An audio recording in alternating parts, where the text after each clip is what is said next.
Looks good to me. So, what? No, I had to like fix this thing. It's okay. So think of ourselves as a nightclub. We have a door here. Insulin is going to pull this door open. Okay? Then we have nutrients that are like people coming into the club. We have another door right here. And there's a hormone called glucagon, which is secreted by the alpha cells of our pancreas that shuts this door whenever our cells have reached capacity or whenever they're full. Okay? And this is all the cells, that's all the cells in our body. And whenever they're full, I like to say they're temporarily insulin resistant. So they don't want any more, insulin doesn't need to work anymore for this. And that's a good thing in your normal, healthy cells, okay? So we have to think about what's causing these doors to swing open and shut. What regulates that insulin and glucagon signaling to happen. And that's something called reactive oxygen species, or I like to call him Ross. And he's like a bouncer in our cells. He's gonna send signals to our brain that we're full and that we've reached capacity. Whenever we overeat in our carbohydrates and our ultra-processed foods and our seed oils, this guy gets really confused and he doesn't know what to do. He can be too high, he can be too low, and that messes up the signaling to our brain, and then we don't know when we're full. And these doors may not shut and open when they're supposed to. So it can keep that insulin signal on for too long, and then the nutrients keep coming in the cell, nutrients that we don't really need to use for energy. And then it looks like we start to store fat, right? What else we got? Any questions on that? Is that why you can eat the whole pizza, but you can't eat like 3 steaks? That's right. Everybody hear that? Is that why you can eat the whole pizza, but you can't eat 3 steaks? Or like whenever you ate your whole Thanksgiving meal and you're completely stuffed, but then when pie comes out, Yeah, no, I have room for and I pie. use that a lot whenever I'm working with people. So like, if I give you a 12-ounce steak with the butter on top and some asparagus, maybe you eat half of that and you're like, guys, I'm good. I'm full. Like, I don't need any more. And then I bring out a piece of chocolate cake. And suddenly, the hunger arrives. And you can take, it's not just a bite. Well, for some of us have that kind of self-control, but I'm not one of those people, y'all. I'm going to eat the whole piece of cake. And I'm going to look at Nick with crazy eyes if he wants me to share it with him. So it's important for you to kind of understand that, just basic concept. So let me see here. Okay, so Ross gets confused, and when he gets out of control, that can cause oxidative stress, something I think we've all kind of heard about before. That is going to allow for the buildup of fuel. It damages our mitochondrial proteins and DNA, which leads to metabolic dysfunction. That leads to obesity, neurodegeneration, type 2 diabetes, cancer, chronic fatigue, and so on. You can think of Ross like a flame. If it's a controlled flame on a stove, it lets you cook your food, so it's really well managed. We're in a state of homeostasis. Things are good. We know when we're full. We know when we're not full. But if it gets out of control, it's like a wildfire. It destroys everything in its path. So that is a bit on Ross. And then just kind of going back to our picture of the mitochondria. It's a small double membrane organelle found in almost every cell of our human body. It's described as the powerhouse of the cell, but that really underestimates the role, because it decides, or it controls our cellular metabolism and decides which fuels to burn when, whether we're burning carbohydrates or we're burning fat. And it produces ROS, which is important for signaling immune function. And it regulates something called apoptosis, or our programmed cell death, which is really important in preventing cancer. It helps us maintain cellular homeostasis, and then it fails first in disease. So when mitochondrial dysfunction occurs, systemic disease often follows. And there's lots of links between type 2 diabetes, cardiovascular disease, neurodegeneration, degeneration and cancer that show the mitochondrial dysfunction is really the root of that issue, which is caused by the overconsumption of carbohydrates and ultra-processed foods and seed oils. Now I'm going to draw another diagram for y'all. Anybody have questions right now? Maybe really confused. Okay. Okay. Nick, should I erase this cell? Yeah, all you got to do is No, do y'all like having that up there? Does it matter? I'm gonna probably need a little space. Okay. I'm gonna draw our mitochondria down here. We have that double membrane happening. There's a chemical compound in here called acetyl-CoA, which helps us decide which fuel to use. From here, we create adenosine triphosphate, which is a real fancy way of saying energy. And there's a few pathways to get here, okay, that I'm going to go over. And this is, Nick will tell you, there's so much more to it than this. Again, I'm condensing it down in a way that I feel like we can all understand what's happening, okay? So first, we have one that's called glycolysis. And that is going to make pyruvate.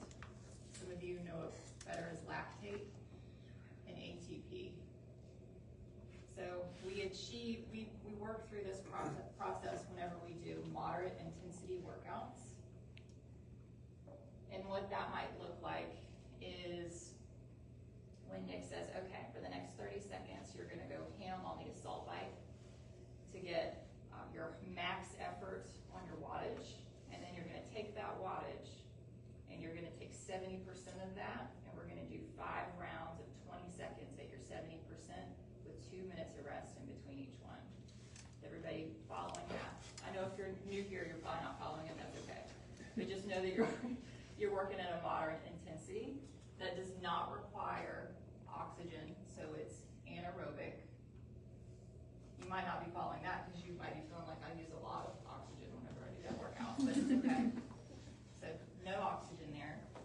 Then we have one that's called a phosphagen pathway, where creatine phosphate plus adenosine diphosphate make creatine and ATP energy. This one we use for high intensity workouts. It also does not require oxygen. This might look like 1 rep max deadlift or 100-meter sprint, okay? No oxygen, real fast, 10 seconds or less, okay? Then we can draw energy from protein, but we are not very efficient at doing it. So we're not going to cover that one, okay? That's like a last resort. We didn't eat enough of anything, so now We don't want to do that. It's not, we're not efficient. It's usually not going to happen. It's wasteful too. It's what? It's wasteful too. Wasteful, yes. So now we have our fat, where we can produce ketones. And this is called our oxidative pathway. Oxidative. It does require oxygen, meaning it's aerobic. And oxygen converts to CO2 and water. And that is called cellular respiration.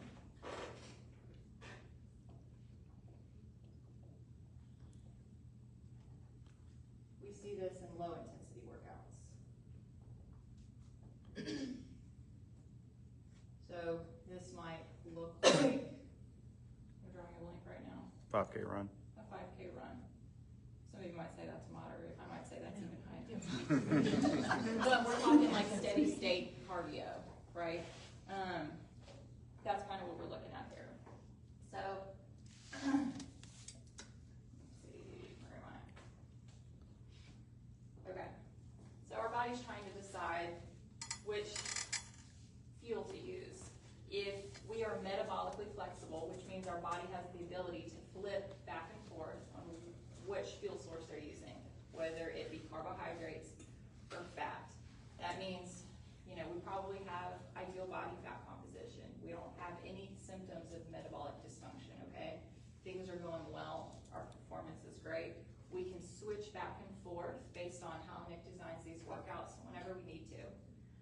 Now, if we have chronically high insulin levels, which is due to the overconsumption of carbohydrates and sugar, we're really efficient at burning this first, and we're always going to go here because that glucose is readily available because we've eaten a lot of it, okay?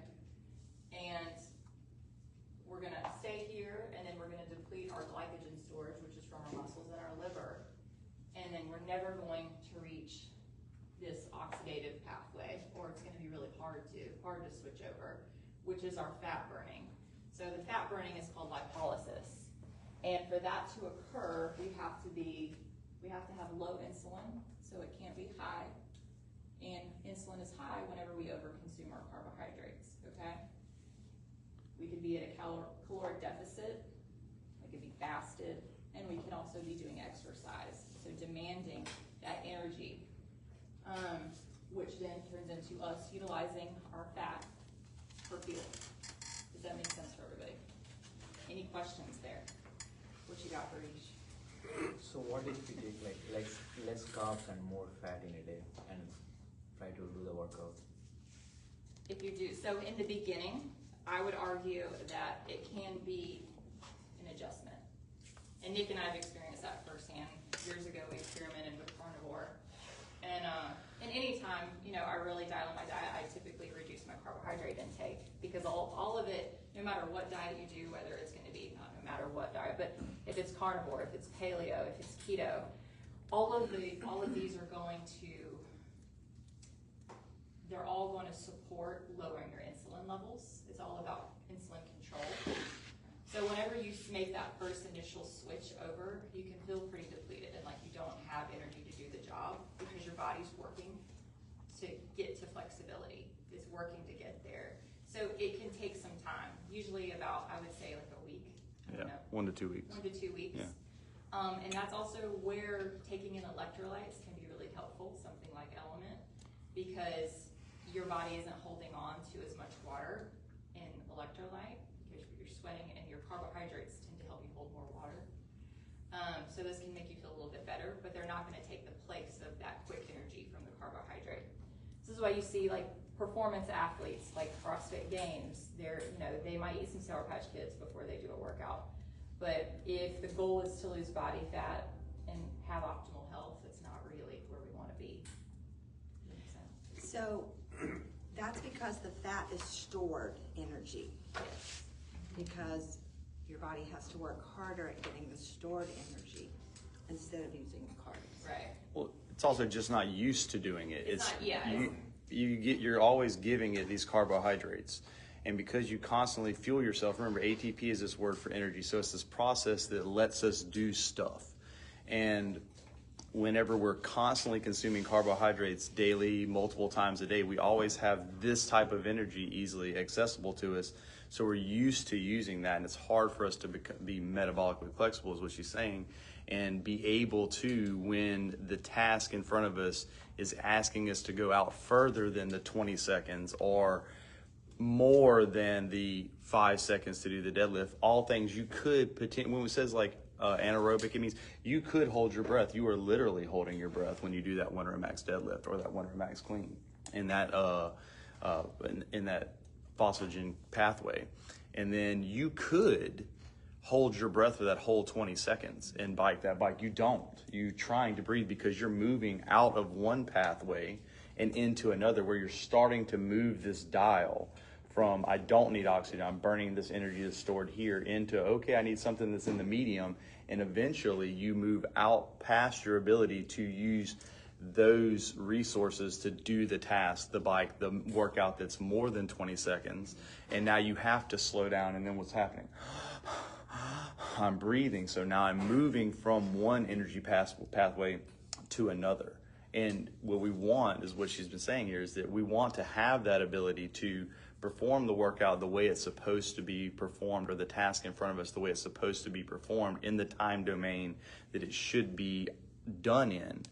But what ends up happening is we take too much intensity, or we move out of those pathways, and now the workout slows down to a point where we start to use oxygen. But if we're not proficient at doing that, what ends up happening is we're just depleted, we're trashing the workout, and and then we'll go back and eat more carbohydrates to refuel it, never giving your body the opportunity to get good at burning fat, get good at using these other resources that you have consumed and we've stored, and be like, okay, this is stored energy. We could use it, but we don't, because we're like, oh, I'll just go back to dinner or breakfast or lunch or whatever, and I'll just refill this tank and never really have to go into my reserves. Is that that make sense? Yeah, I mean, it is to me, but and two, like, you can think about, like, this isn't exclusive to like, this is relevant to professional athletes too. Like, I know, we think about endurance athletes, like say a triathlete, they are popping gels and goos throughout their races, these really long runs or swims or bikes, because they constantly rely on that carbohydrate feed, and they're paying a price for that. Just because they do it and they're great at triathlons doesn't mean they're healthy necessarily. It's a performance goal, right? So we've seen even professional triathletes become type 2 diabetics, not only because of how they fuel during their races, but how they compensate after. So in their recovery, they might go home and eat, a bunch of pizza because it's comfort food, and kind of continue that cycle even whenever they're outside of their training window.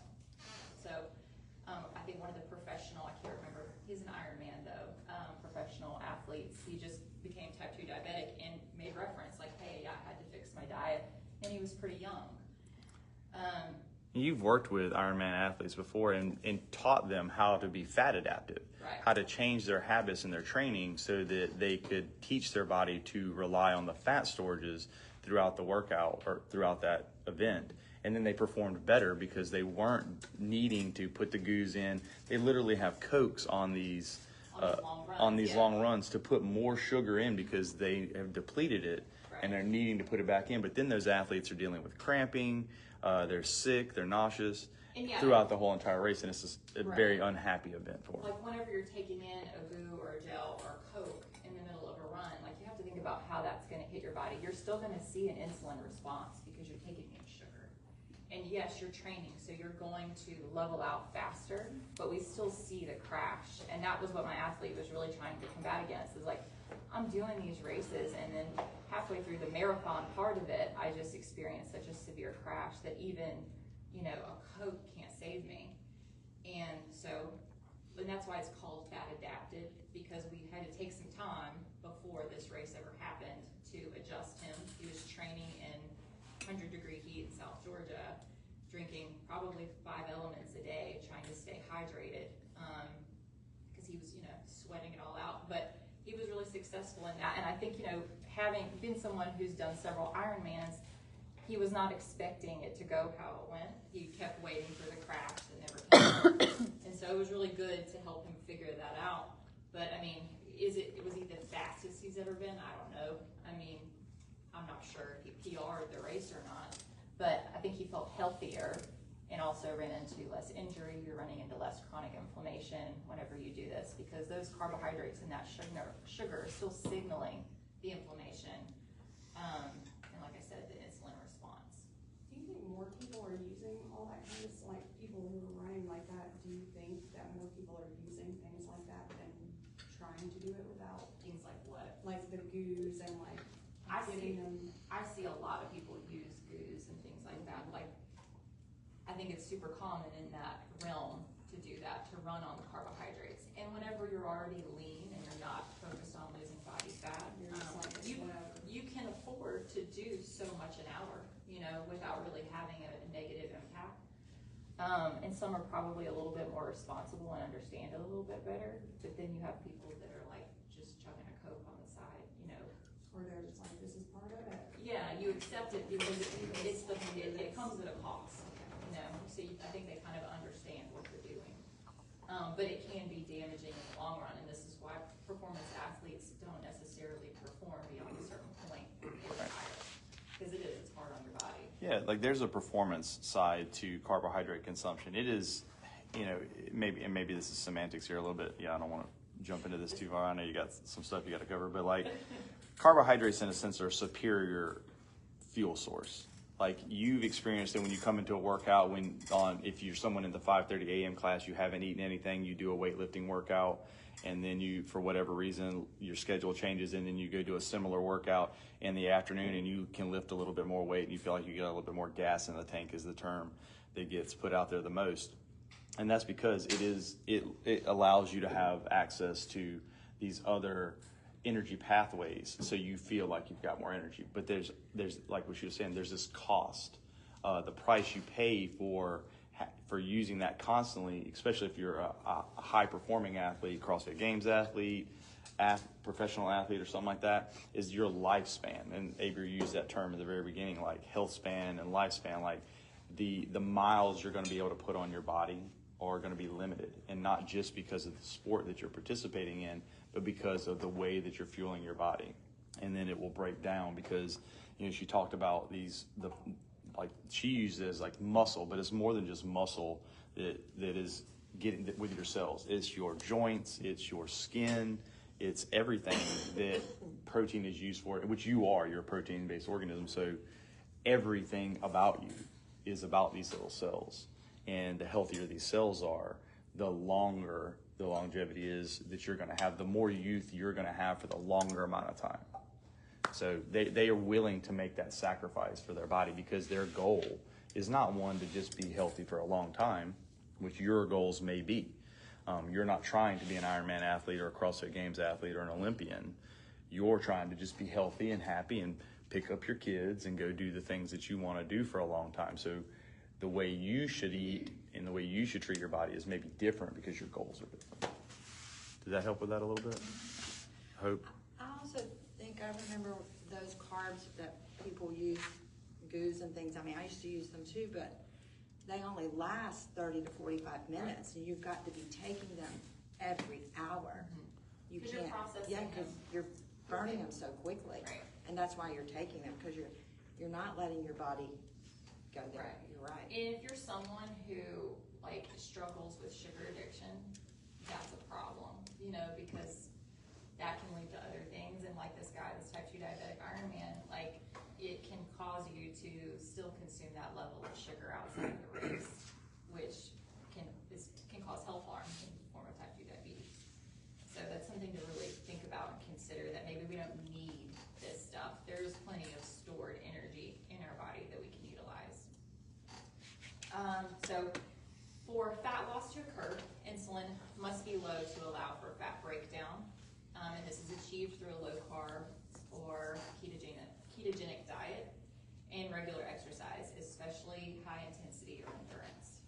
So, and you can kind of see this is why Nick programs the way that he programs, and why constantly very functional movement performed at high intensity is effective, because we get to tap into all of these pathways. Efficient lipolysis helps prevent visceral fat accumulation, improve insulin sensitivity, and protect against metabolic syndrome. So like I said, if insulin's chronically high, your lipolysis is suppressed, so it's going to lead to fat accumulation and metabolic dysfunction. So can you guys kind of see how if you have some additional body fat that you're trying to lose, or maybe even you're struggling to lose and you don't know why, you can't figure it out, everything I do, like nothing's working, or we've got some deranged health markers like high blood pressure, high triglycerides, why it would not be beneficial to consume an abundance of carbohydrates. We're all on the same page there? All right. I thought carbs turn to fat. They It turns to sugar? Well, carbs are going to turn to sugar, but if we don't use that sugar, then they will. They're going to be stored as fat. Okay. I'm glad to hear that we're using fat as energy and If we're eating I feel like this is if we're a eating a popular- certain way. If we're eating a high fat, moderate carbohydrate, or moderate protein, low carbohydrate diet, we'll use fat as energy. I feel like aerobic is a lot more common for people to understand, and like you're doing your cardio, you're thinking about to burn fat. But I think I get you. I feel like you're gonna have a lot of nutritional meetings after this. You might be. If you constantly reduce the amount of carbohydrates you're taking, limiting the fuel source to accomplish the task of the cardio you're doing, Do you burn fat? you will start to get your body to become fat adapted. And then you will start to say, your body will be like, hey, we're still going to do this task. Therefore, I will start to become more efficient at using the stored energy to go do said task. I think you just made it make sense. So those athletes may not have a lot of fat, and they need to like put whatever goo is on. But they've trained, what it is, they've trained themselves. Because when we're saying ATP, we're saying this is the process to make stuff happen. Move your arms, all the functions of your body, and then the run, the whatever it is in this marathon. That's that action. And to get to that action, she's kind of drawing these diagrams. There's different ways to make stuff happen, different pathways that we could use. And what you want to do if you're someone that is trying to lose body fat is you want to get your body good at actually burning fat. And if you never deprive yourself of the carbohydrates, then you will not be able to adapt to using the stored energy that you could be tapping into. Your body will just be like, okay, I'm just going to slow down, and then I know I'm going to eat after this. I'm fine. I'm just going to go eat again and refuel the carb tank. And that's kind of what's happening there. And just because those athletes are lean doesn't mean that they are. Doesn't mean the cell is healthy. Yeah, it doesn't mean they're healthy. So, because they're really used to running on carbohydrates, they've programmed themselves to do that. So it doesn't, just because they have this sport and they're lean doesn't mean that the cells are all functioning like they should. And what I did with that athlete was we switched, we made him more of a hybrid car so that he didn't have to only run on diesel. Like, so that he could switch then back and forth between these pathways when he needed to. Not just rely solely on carbohydrate sources to fuel the race. All right, so we're gonna talk about metabolic dysfunction more now, which kind of ties in to what we just went over. So I want you to see how all of these are kind of interconnected and how we might start somewhere in hyperinsulinemia. So when we have obesity and weight gain, we have increased hunger. Remember that raw signaling probably isn't working like it should. We have hypertension, so that's high blood pressure, some chronic inflammation, maybe PCOS, maybe erectile dysfunction. Some of these things we're like, okay, we're getting older, things are just, things are just falling apart now. But it really could be that we're over consuming more carbohydrates and excess sugar. And now our insulin levels are chronically high. And this isn't something that our doctor is running labs on typically. This is something that you can, like I have a site I can send you to where you can order that lab for yourself, or you can ask your doctor if insurance covers it, and you can get that insulin test.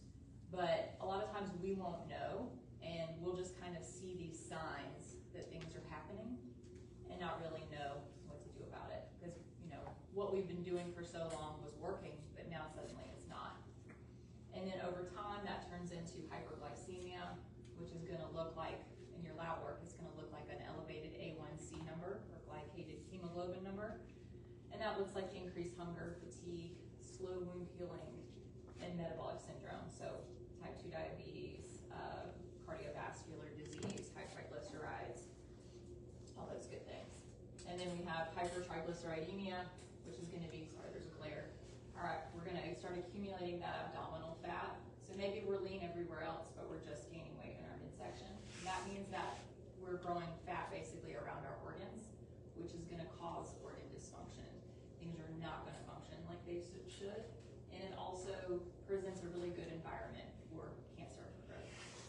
And we know that sugar feeds cancer, feeds tumors. So these things can start to develop in those areas. That's why we probably see more bouts of pancreatic cancer these days than we used to. But also we've got non-alcoholic fatty liver disease and gout can be some potential things that we see. Let's see. And I kind of want to talk a little bit about hyperinsulinemia.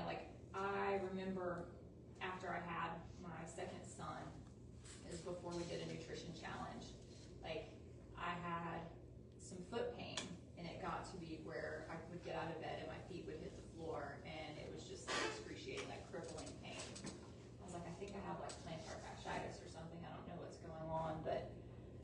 it's just all of a sudden, every time my feet hit the floor in the morning, I'm in pain, and it takes about 30 minutes for the blood to get moving, for things to get better, and then I'm fine. But then anytime I sit down for 10 minutes or longer and stand up, it starts all over again. And I was really close to, making an appointment with a foot doctor. I had contacted Wesley Brown. We're talking about plantar fasciitis and different exercises I can do. And then we started a nutrition challenge. And suddenly I'm not drinking wine anymore. And it's not like I was drinking a glass of wine a night. And I was eating some sugar before that, of course. So I took out those things, and within a week, the foot pain I had been dealing with for the last several months was gone. And I want to just tell you that because I want you to know this stuff sneaks up on you, and it appears a lot of times as chronic inflammation. And we think, gosh, I'm just getting older, like I'm just, maybe burning the candle at both ends, not sleeping well enough, and there is some of that to it. But had I not looked at my diet first, who knows what amount of money I would have spent on a foot doctor and pain meds to try to alleviate these symptoms. So you really kind of have to pay attention and kind of think about the fact that you may eat 3 to 5 times a day, and what you're taking in actually really matters quite a lot. Anybody have any questions yet on this so far? I will talk about fasting insulin and our HbA1c, which is our glycated hemoglobin. So if you do happen to go get an insulin test done, and if you guys ever want to share blood work with me, I'm really open to looking at that kind of stuff because it tells a pretty well-rounded story about what's happening on the inside. Again, I'm not a medical professional, so I can't give medical advice, but looking at blood work gives us a pretty good insight of what's going on. For fasting insulin, 10 units per milliliter is optimal, but I would even say maybe closer to 5 could be like a sweet spot for a lot of people. So if you've ever had that tested, it's good to take a look at that. I've been tracking it for one of my clients that's a type 2 diabetic, and we've seen some really remarkable results with a ketogenic diet for him, and all of his blood work is now completely normal. For HbA1c, this is going to be our indicator of whether or not we get diagnosed with diabetes. So 5.7 to 6.4 is pre-diabetic, and then 6.5 and higher is going to be considered diabetes. And once we reach those levels, they're going to forever deem you as a diabetic, even whenever you go into remission and have cured of all the symptoms and your blood work is perfect. They're still going to treat you as if you have diabetes. Something to understand about the HbA1c is that it's a proxy marker for cumulative glycation. So it not just reflects hemoglobin damage or tissue damage, but other long-lived proteins like collagen. So basically you have so much glucose in your system that it's attacking your tissues and it's killing the tissues. So that looks like advanced glycation in products. And I just call it AGES. Because hemoglobin, that glycated hemoglobin A1C is a measure of over 120 days whenever you get that done. So it's the last 4 months basically of your intake of glucose and what it looks like and the damage it's doing to your tissues. So it can affect every tissue in the body, but especially those exposed to high glucose. So what that can look like is a stiffening of your arteries. So we see that in cardiovascular disease. Diabetic neuropathy, so nerve damage, which usually is going to start in your fingers and toes. Kidney failure, which can lead to dialysis, among many other things. Cataracts and retinopathy, so we start to lose our eyesight. Maybe suddenly we need to go get glasses. Connective tissue, so again, collagen, we have that premature aging or joint stiffness, so things start to hurt a lot more. We're losing the elasticity in our skin as well. We're starting to look older than we actually are. And then cancer risk, so promoting that inflammation and just increasing the risk of something like cancer. All right, let's see. So does this help you guys understand the importance of nutrition and maybe how we need to reevaluate our choices and behaviors going forward? Yeah. So this is going to lead behavior change. The fun part, the hardest part. So we get you guys for an hour a day, hopefully, and we can control what happens in that hour in the workout. But the other 23 are really where the work comes in. We've got our families, we've got our jobs, our social lives, we've got the things we're doing on the go. And for family, you know, not everybody's in your household might be on the same page. Maybe you're single, maybe you're married, maybe you have children, you're family planning. There's so many things that factor into that. Maybe you hang out with your in-laws a lot and they cook dinner for you. And they cook something that doesn't align with your values, you know, when it comes to nutrition. Maybe you have to have some uncomfortable conversations with the people that you love. Like Nick talked about earlier, we had to have a lot of uncomfortable conversations basically about our future and what we wanted it to look like and what we wanted our health to look like. And those really, you know, that was a huge thing for us in terms of behavior change. And you need support for that. Fortunately, we're here, we're all going through this stuff together. And I think Nick and I can probably give a good bit of advice on how to go about that. Obviously, we're not life coaches, although sometimes I'm sure we feel like. But those are things you're gonna have to be willing to dive into in order to make that real change. And maybe you bring some people over with you, and that's cool too, because we all want everybody around us to get better as well. And your job, I know I saw this particularly every time we did nutrition challenges, but people, you know, they don't know you as well at your job. So whenever you start making lifestyle changes, you might get heckled a little bit.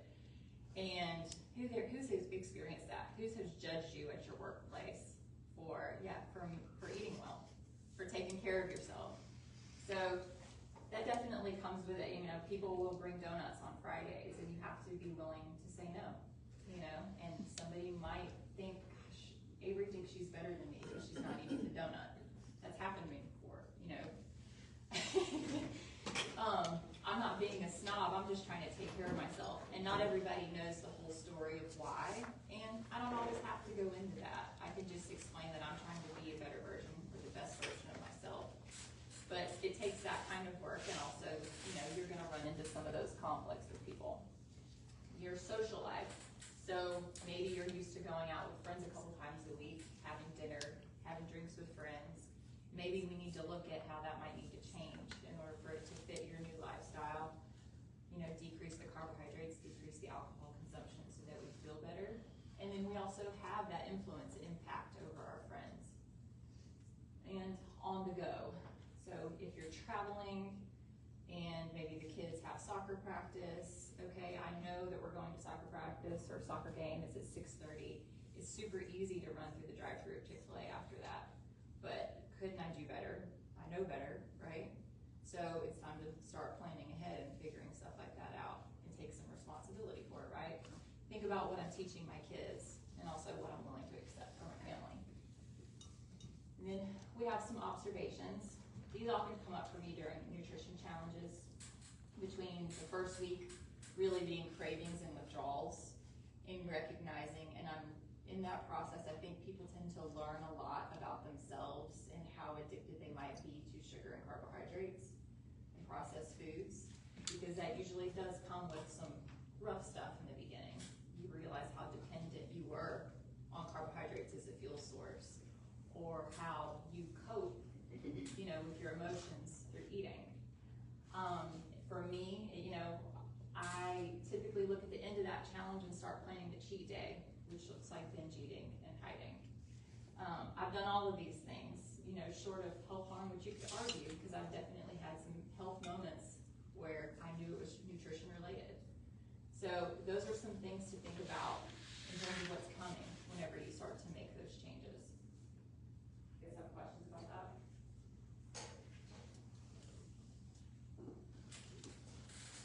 So, our thoughts become our feelings, become our actions. So we think unhealthy thoughts. That usually just keeps carrying over till we hit actions. And I like to relate this to a workout. So like if I look at Wi-Fi and Nick puts 2 miles run for time on the board, I think, damn, Thoughts, feelings, actions. I think, damn, I really haven't been putting in the work on my running. This is gonna suck today. That's the thought. The reason I suck. And I have not been working on this. And then I start to feel guilt and shame. I start to feel guilt and shame, which are very, very powerful feelings.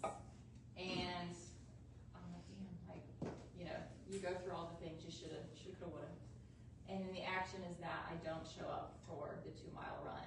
So then the opportunity to get better is gone. You know, I had that choice. I made the wrong one. I'm not gonna get better at the run. But what's my goal out there? It's to improve my mile time, right? If you haven't seen it, it's out there. So the thought should look like a healthy one, right? I need to do the thing that's gonna get me closer to the goal. It needs to be a more positive thought. I have this possibility to improve, and I should feel good about that. Feel good about going to class and getting the work done and putting the effort in. And eventually that outcome is gonna be that I PR on that time, or at least get better and a little bit happier about seeing the run on the board. But these things relate to food as well. And if we don't treat them and start to address the way we think about it, and I hear it a lot, people will say, I did bad today, or I'm bad because I ate the cake or the donuts at work. Well, no, you're not bad. It wasn't your best decision, you know, not your finest moment, but it doesn't make you a bad person. And it doesn't mean that we can't decide to feel like, okay, we celebrated a birthday and now we're moving on. Now we're gonna do better, and the next however many meals are gonna be spot on. So these things, if we leave them untreated, I mean, it's chronic, it's progressive, and we kind of can look at it like any other addiction to alcohol or drugs. But it's treatable. And in here we have that physical aspect, social accountability, where we're all together, we all have similar goals. And, you know, there's those levels of accountability. You can see, you know, you can play in here, it's fun. And we can truly experience healing together.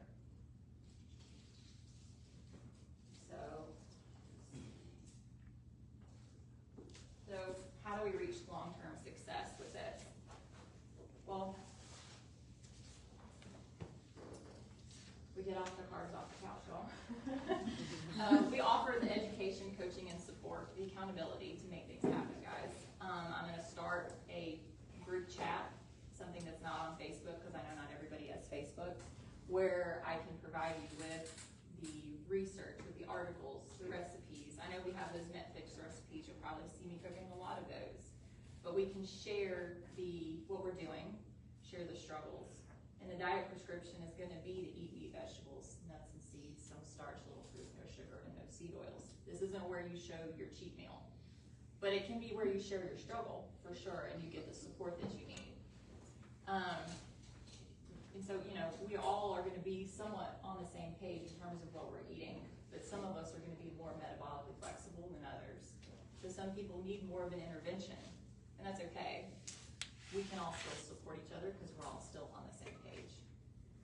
And then Nick has been talking to you guys about a challenge that's coming up that we're gonna do in the gym, where that nutrition piece is gonna be the centerpiece of it. And then, like we love to do, we're gonna put some other habits alongside that, things that promote a healthy lifestyle.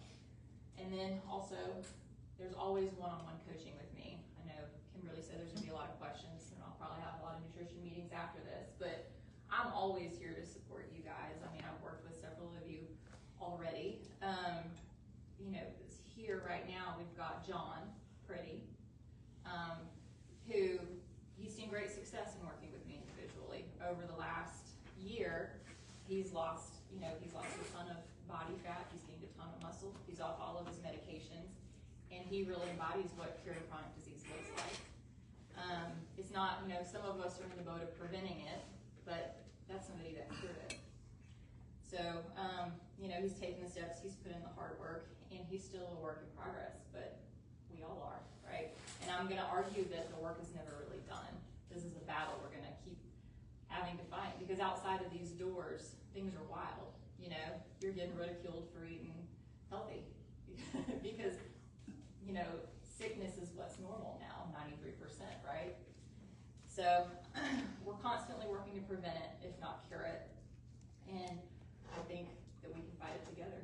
So, if you guys have any questions for me? Yeah. Yeah, right.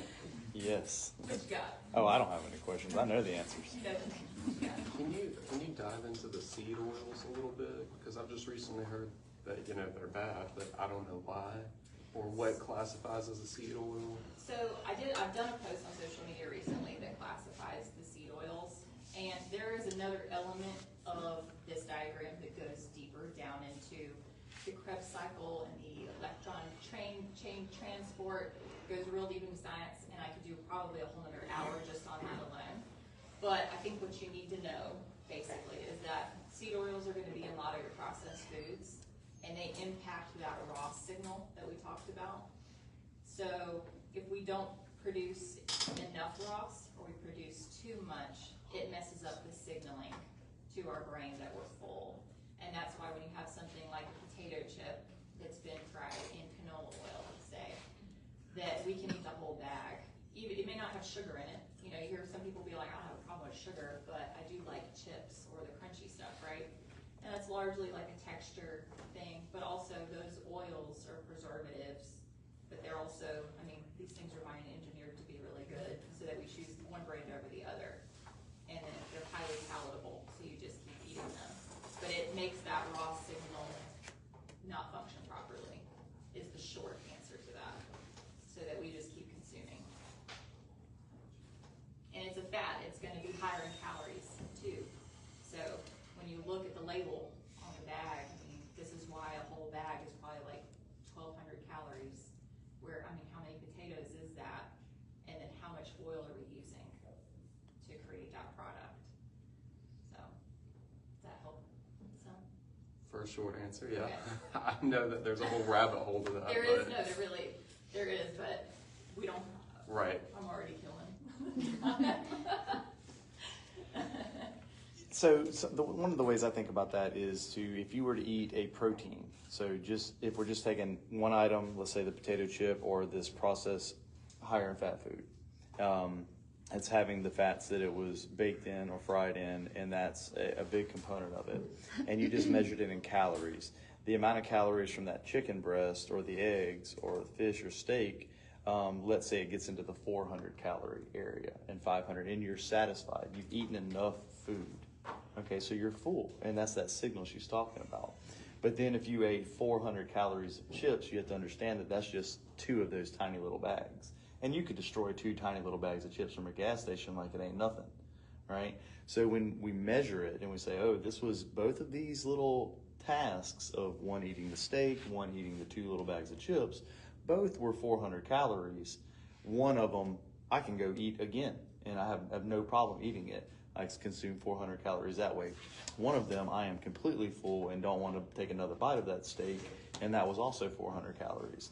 So that's the example of that Ross being the bouncer in the club, having no idea how many people are actually in the club, right? It's saying, are we full? I don't know. I've eaten the same amount of calories, but I feel like I could continue eating. So it suppresses that signal in the cell that's saying, you are full, buddy. You're good to go. Does that kind of paint the picture a little differently there? Definitely. Yeah, I just went down the whole rabbit hole for you. I'm just kidding. Quick version, yeah. Yeah. Not the short version, but the quick. About anybody else? Is anybody like totally confused? Mary and Darwin, how you guys feeling? Okay. Has anybody experimented, I know some of you have, some of you can attest to this, experimented with a low carb or ketogenic diet that can give your feedback to this group here on how you felt doing it or how it's impacted you? Anybody? Okay, Gail wants to share. The last couple of months, I guess, just eating better, eating more protein, really focusing on the protein. And, I mean, of course, there's been a couple times I've had carbs that I shouldn't have, and maybe had a drink here and there. But I've just noticed such a difference. Yeah. I just have more energy.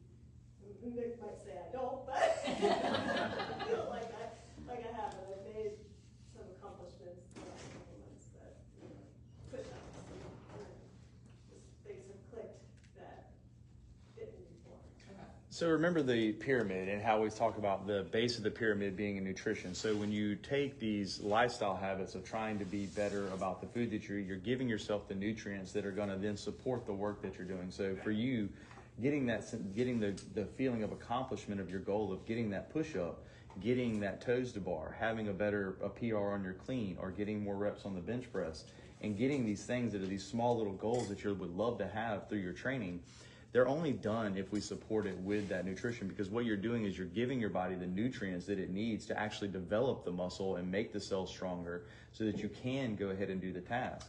Versus somebody that doesn't support their training with their nutrition, they sit there and they're just running into a brick wall because they don't see that progress, and it's discouraging. And the conversation constantly goes back to, like, what's the first thing I ask people when they give me that first, what do you have? What are you eating?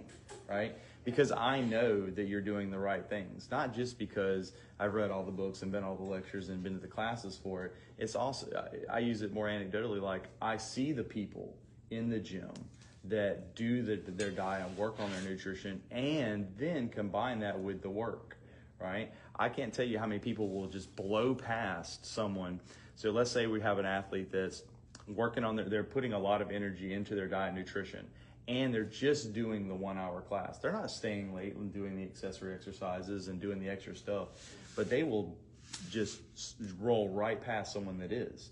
And it's because they're taking that extra time to go work on their nutrition, which is then supporting the 1 hour long class. Where the other person doesn't want to work on their nutrition, but they're willing to come in and do some extra pull-ups, do some extra dips, do some skill work, and their progress is much slower than even the person that's doing less hours in the gym and more hours in the kitchen. So when we paint it in that picture of it being this big base, we're talking about something that's like, hey, if I give myself more of the base, I can build this much larger pyramid or this much larger structure. So we harp on that all the time because it has so much of an impact that if you only have the 24 hours in the day, you're much better off focusing, instead of on the accessory exercises, going home and preparing meals for the next day to make sure that you're successful for the next training session, and just coming and doing the 1 hour class and doing the best you can. You'll be way more fit. I love it. I love it. Yeah, I love it. Good, I don't, sorry. No, no. Like one day I eat something that I wouldn't normally have, like you said, that piece of chocolate cake. I feel it the next day. Like Yeah. same thing you said, getting out of bed and your feet hurt. You don't know what feeling good feels like until you feel it. And then once you feel it, you know really quickly what feeling bad feels like. Oh yeah. Michaela, you had something? I was just gonna say that for me, it wasn't about losing weight. It was about my mental state with food, and I feel like working with you is really just like eliminating the sugar and the carbs. I just feel better mentally. Yeah, and I can attest to that as well. Like someone that knows, like I know that I have a pretty severe problem with sugar. If it's in the house, I'm coming. You know, like, and it took a while for me. It took a lot of times, and I like to use the analogy of relating this to people that are in recovery. And I don't want to take anything away from people in recovery because that's some very important work. But I know that, you know, I learned about myself more and more, became more self-aware the more times I screwed this up. So, you know, when I fall off the wagon, I'd be like, dang, like, and so people will offer me, you know, they'll offer me chocolate, or they do these chocolate-covered blueberries, or, you know, dark chocolate, and I'm like, I can't do that. I can't do that because I'm gonna eat the whole bag. I know enough about myself now that there is no limit to that. It's not, you just can't do it. I'm one of those people, and that's okay. You know, it's very all or nothing. Some would argue that that's not unhealthy, but I don't see anyone offering an alcoholic a drink and saying, just one's gonna be okay. Right. No, we know that they don't have that capacity to do that, and I know that whenever the cake is in front of me, I can see it, you know. I know this leads to a spiral, and I don't want that to happen. So the more you screw up, the more you're gonna learn about yourself. Anybody else? I think you could probably say that sugar is something on the order of higher addiction with substance. The research is coming out to support that, for sure. I see so many people that just can't get away from it. And right. It's always there. Everything we do. And I talked about this to Garrett in passing yesterday. You know, like having a community is a part of this, a huge aspect of things like AA. You know, people go and they do the work, they go to the meetings. they're surrounded by other sober people. And when you have that community aspect, that can be really potent in terms of your success. You know, a lot of people that are like-minded doing the same things, because we're struggling with a lot of the same stuff too. So being able to kind of share that, you know, like, I'm not saying we got to get up here and say, you know, I'm Avery and I'm a sugar addict, you know, but I think if you understand that I'm not perfect either. Like, we're all flawed here, guys, you know, and I'm struggling and working for it just like you. And I have the social pressure of owning a gym and being a nutrition coach. And I certainly want to walk the walk, you know, and I want to show you guys what it looks like to do this stuff, to carry out these things, to cook all of the meals. I mean, I want to live that life, not just because of what it represents to the community, but for myself and for my family, right? Anybody else? Marlena, sorry, go ahead. What about replacing sugar with maple syrup and honey? It's still going to be sugar. But it's like natural, but it's still. It's still going to, and this is one of those slippery slopes. It's still going to fall in this category. So it's still considered a carbohydrate, it's sugar, and you're going to use it first. So it's going to increase that insulin level, and it's going to suppress that fat burning. So whenever Nick and I did paleo the first time, he can tell you we had this whole argument about me wanting to bake paleo treats.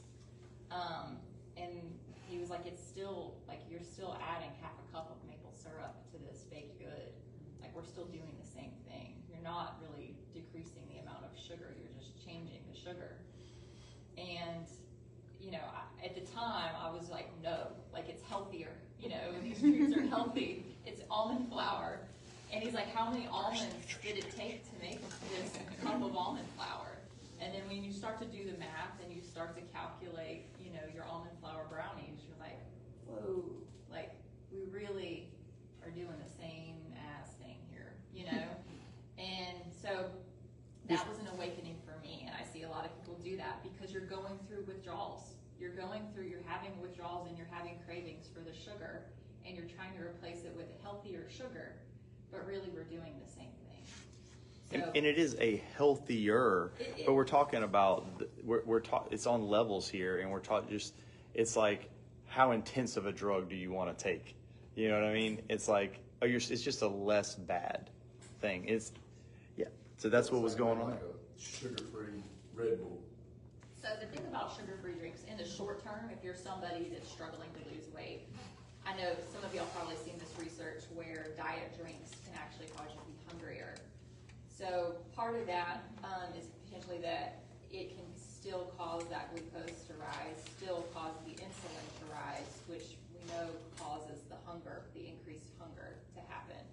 And so if we're already living in a space where our insulin is chronically elevated, that diet drink is going to be treated as if it's the real deal. It may not make us gain weight, but it may promote fat storage in the long run and make us hungrier and consume other food afterwards.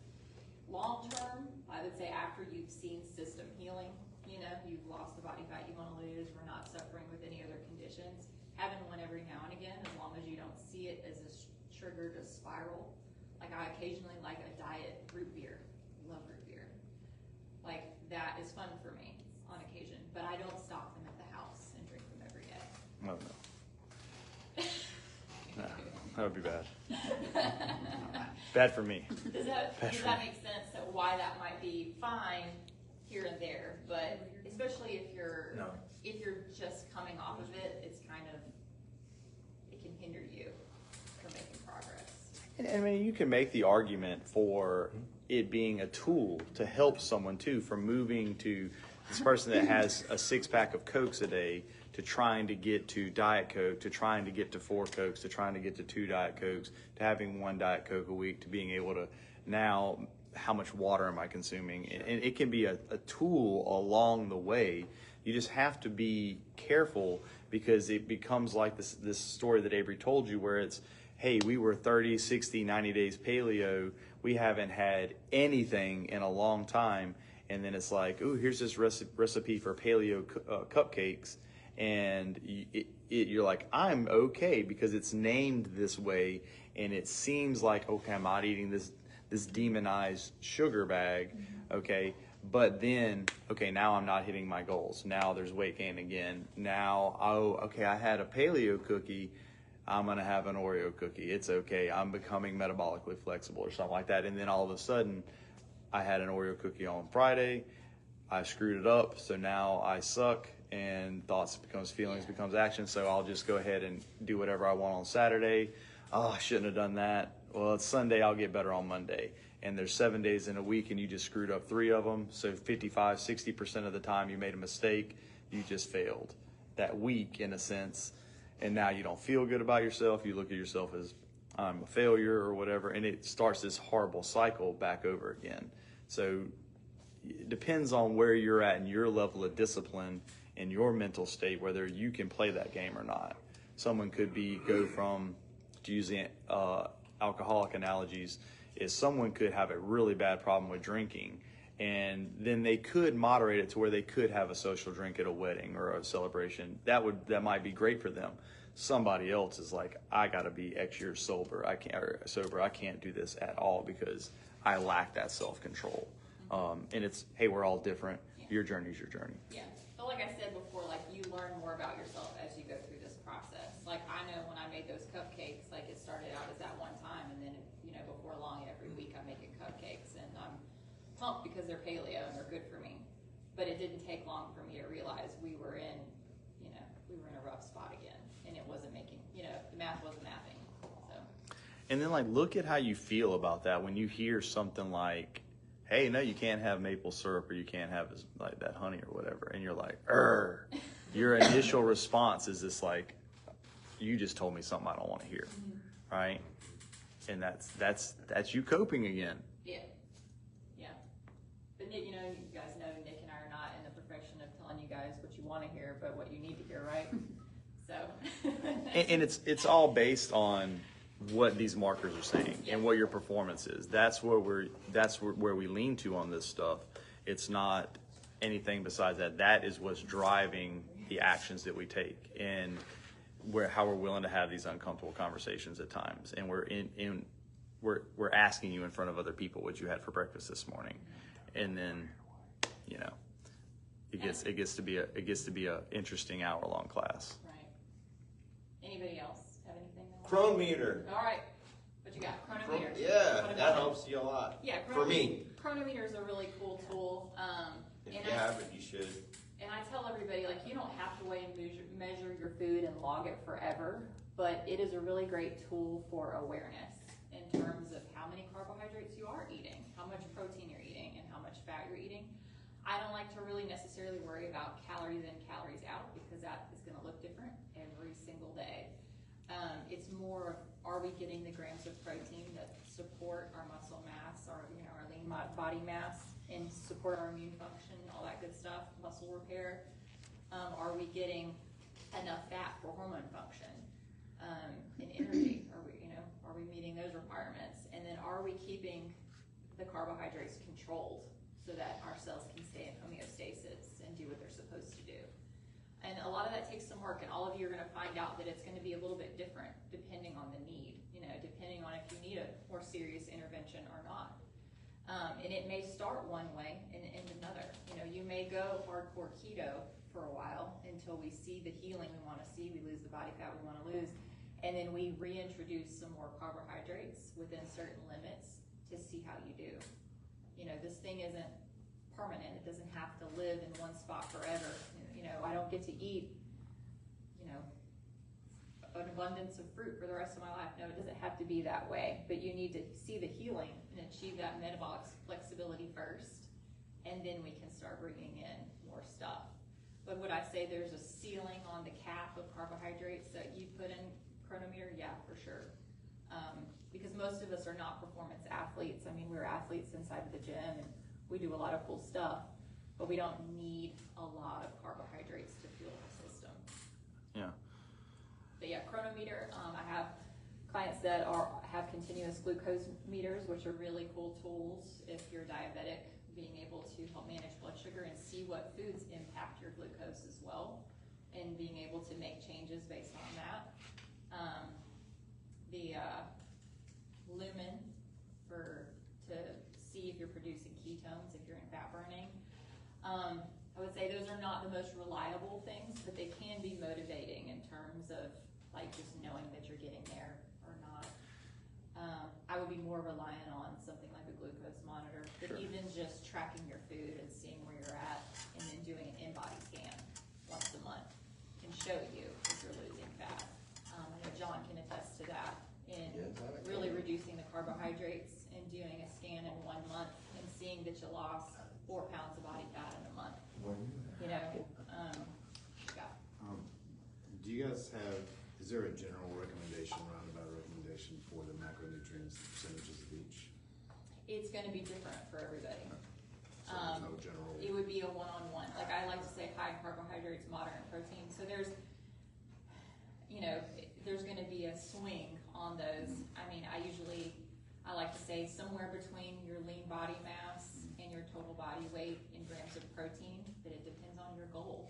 If we're 250 pounds and our ideal body weight is 185, we don't really need to eat 250 grams of protein. That's also really hard to do. Right. So maybe your lean body mass or ideal body weight is the right place to be. It's one of those things that's kind of, it's gonna be different for everybody. The carbohydrate intake, like how, you know, are we really sick? You know, are we type 2 diabetic? We probably wanna lean more towards ketogenic in those really low carb zones. If we feel like we don't, you know, we're symptom free, we just kind of want to maintain, we have a little bit more wiggle room there. One that's commonly prescribed is 30-30-40, so 30% proteins, 30% fats, 40% carbohydrates, but that's for someone who is metabolically flexible already. And what she's saying there is that if you're somebody that is you're chronically overweight, obese, and you're having some of these markers that are showing how unhealthy you are, then the 40% carbohydrate probably needs to get dropped down to like 30% or 20% carbohydrate, and where you would switch your fat up to 40 to 50 and your protein up to 40 and stuff like that. So that's what she means by it depends on who you are, but the general rule of thumb is 30-30-40. That's a if you had to throw a baseline and you were making me stick you to a number, I'll tell you 30% of your calories should come from your proteins, 30% of your calories should come from your fats that you intake from good healthy fats, not seed oils, and then 40% of your carbohydrate consumption should be coming, or should be the other, that's the rest of that pie, and then it should be coming from vegetables, fruits, maybe a little bit of starch, depending on if you handle it well or not, and what your goals kind of are. And then and goals would be like performance athlete or not. Are you trying to crush it in the gym, or are you trying to lean out a little bit? Okay. And I would change the type of carbohydrates, and then from there it's specific. Yeah, from there, like if we have some things we need to work on health-wise, then I would be dropping the carbs down and increasing the fat. And this is where, like, the word she used was like using something like chronometer makes you aware. So this is 2025 where we're talking right now versus 2011 and 10 when we started this thing and she's making paleo cookies or whatever. Chronometer didn't exist. MyFitnessPal didn't exist. These things weren't even invented yet. If they did, I didn't use them. And we had to do it on paper. So it's about becoming aware. So she wasn't aware that paleo cookies were going to be too high in too much carbohydrates, too much calories, too much sugar, because there wasn't a chronometer. But now if you scan it on chronometer, it's going to instantly show you, hey, this is a ton of my daily allotted amount of carbohydrates and fats. And then that's going to be like, whoa, I can't afford to eat this because I don't have any more carbs left for the day. And I just totally crushed it that morning. I'm done.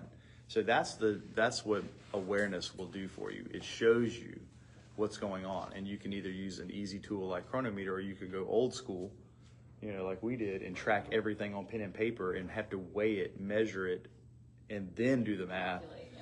But then now there's an app for it, But that's chronometer. Anything else, y'all? Thank you all so much for coming today and spending your Saturday morning with us. It's been awesome having you. Nick and I are going to hang out for a minute if there's anything else. If you want to come talk to me one-on-one or make an appointment with me or anything like that. Would love to hear your feedback on this. If you want to text me, message me, let me know how I can do better. But, positive, negative, I want to hear it all because I want to be able to do this more for you guys. If there's something other, that's nutrition related that you want us to give a talk on